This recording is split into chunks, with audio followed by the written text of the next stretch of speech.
என் இயக்கத்திற்காகவும் ஒட்டுமொத்தத்தையும் தரக்கூடிய சொந்தங்கள் நிறைந்திருக்கிற இடமடா இது.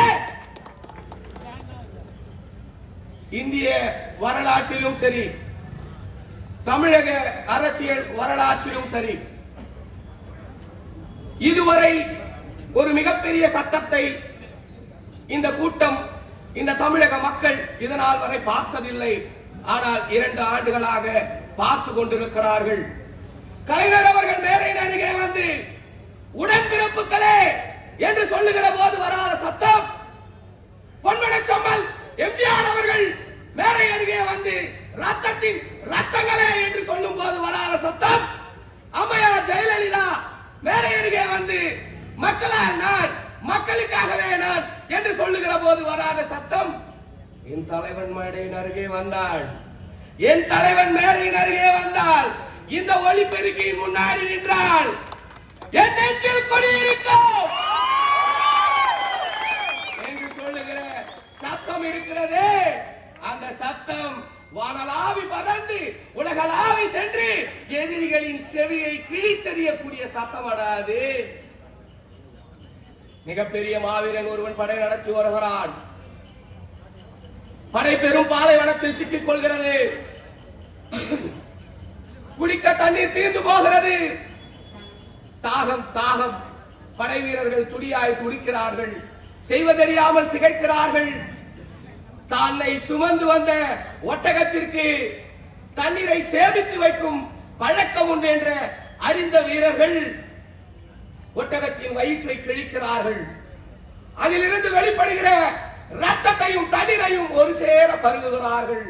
ஐயோ, நான் தண்ணீர் பருகிவிட்டேன், என் தலைவன் தண்ணீர் பருகவில்லையே என்கின்ற எண்ணம் தான் அவர்களின் நெஞ்சில் எழுகிறது. அங்கே கண்ணுக்கு எதிராக ஒரு பசுஞ்சோலை தென்படுகிறது.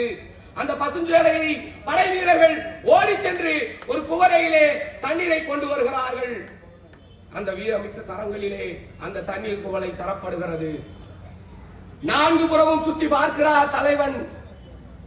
சோர்ந்து போன வீரர்களை பார்த்ததும், நான் இந்த தண்ணீரை பருகினால் என் வீரர்கள் பருகியது போல் ஆகுமா?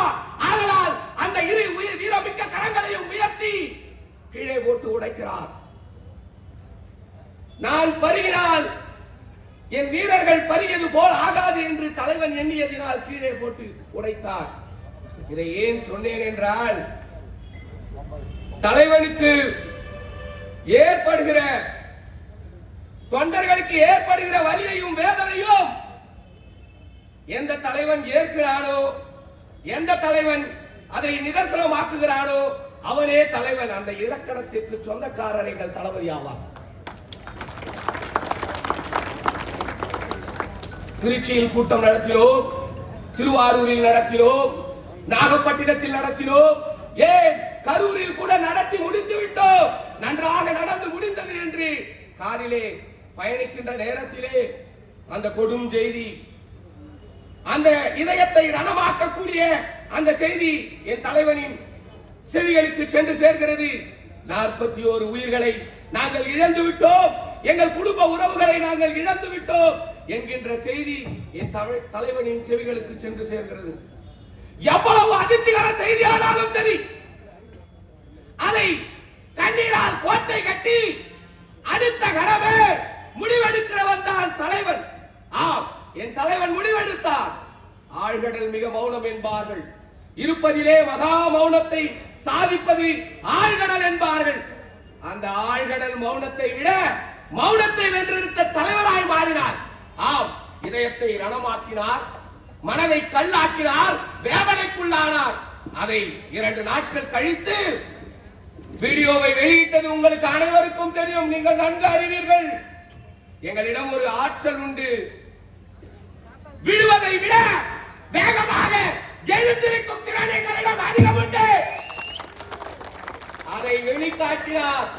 நீங்கள் பற்ற வைத்த நெருப்பில் சாம்பலும் சகதிகளும் பறக்கும் என்று நினைத்தீர்கள். ஆனால் நீங்கள் பற்ற வைத்த நெருப்பில் பறந்தது பீனிக்ஸ் பறவை அல்லவா? அதன் வெளிப்பாடுதான் கடந்த மாதம் நடந்த ஈரோட்டில் நடந்த கூட்டம் அல்லவா?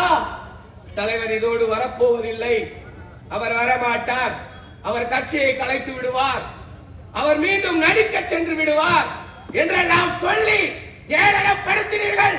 ஆனால் அதன் எழுச்சிதான் மாவட்டம் தோறும் நாங்கள் இங்கே மாநாட்டை போட்டுக் கொண்டிருக்கிறோம். இதுவே மாநாடு போல்தான் காட்சி அளிக்கிறது. ஏன் இதை மாநாடு என்று சொல்கிறேன்? ஆனால் இங்க வந்தவன் எவனோ 200 ரூபாய்க்கு வரல. எதற்கடா நீங்கள் வந்தீர்கள்? உங்களுக்கு என்ன வேலை இருக்கிறது? இங்கு அரசியல் களத்தில் தான் நாங்கள் இருக்கிறோமே என்கிறார்கள். அண்ணாவால் ஆரம்பிக்கப்பட்ட திமுக இன்று கோபாலபுரத்தின் கொத்தடிமை கூட்டமாய் மாறிவிட்டது. அதனால் வந்தோம். எம்ஜிஆர் அவரால் அண்ணா பெயரால் தொடங்கப்பட்ட அதிமுக பாஜகவின் பஜனை கம்பெனியாய் மாறிவிட்டது. அதனால வந்தோம். இது போன்ற காரணங்களால் நாங்கள் மீண்டும் மீண்டும் இங்கே வந்தோம். ஒரு முக்கியமான விடயத்தை சொல்லிக் கொண்டு விடைபெறுகிறேன். 2 நாட்களுக்கு முன்பாக எனக்கு வந்தவாசி நகரில் இருந்து ஒரு தொலைபேசி அழைப்பு வந்தது.